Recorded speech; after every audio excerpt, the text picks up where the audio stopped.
pambukani sire Eka Prasetya Rasida dalah iki diaturke Eka Prasetya sik. Dipun purwakani bawa dandang gula.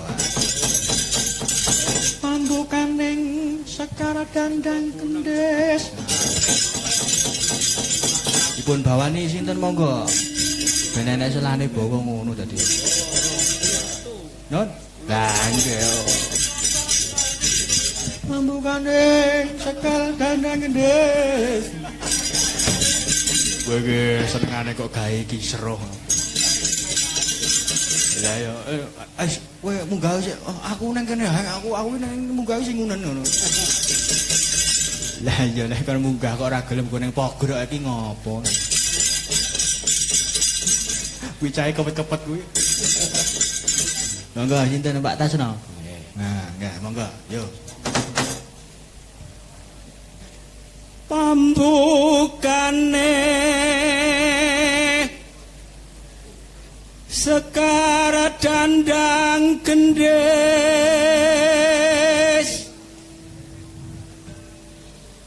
Netya mbabar waredine P4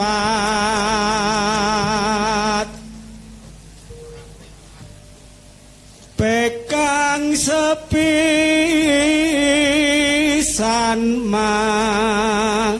kene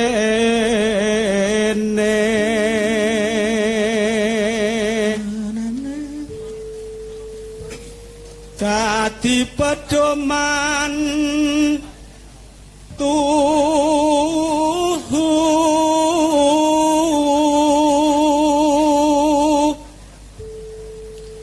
waradi nepeng pindho iki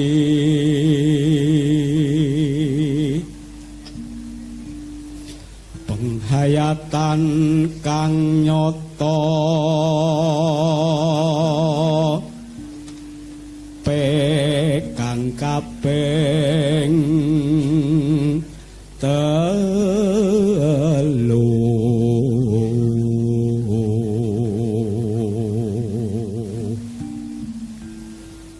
tumindak ing pengamalan pekaping 4 mengku surasa sayekti situasi dudu ngawur kowe iki kok lah adune ya wujud kang panca sila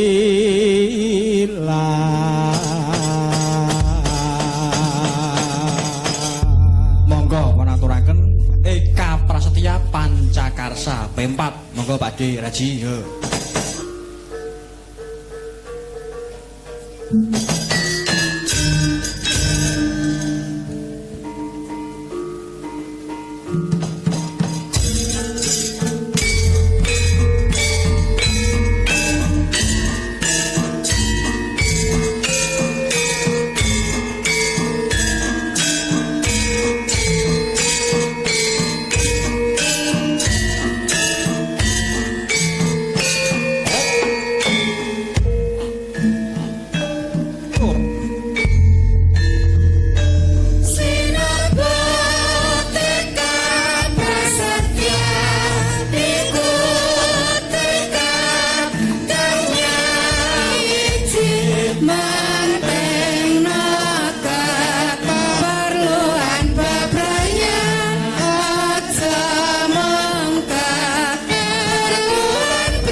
Eka Prasetya Pancakarsaya. Wah, iki nek ning rekaman sak kaset karo sing panglima ku ya reng. Iya. Tur dasare iki ya diberkahi Reng Rogong siapa? Ya kuwi panjenengane Pak D Timbul. Kuwi dhisik mantan pengrawit Condong Raos ingkang ngasta Slentem menika lho.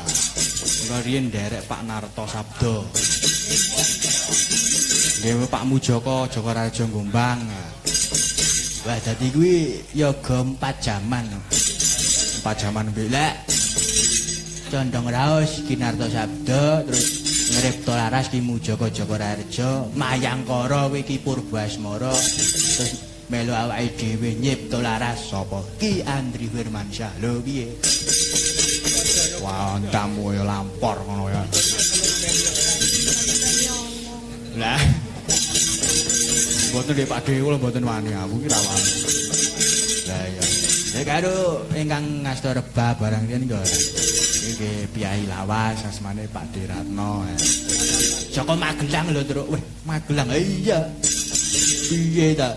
Yen matur sembah nuwun banget dipun berkahi nggih, Pak. Pak Ratno, dojan. Lah ya aku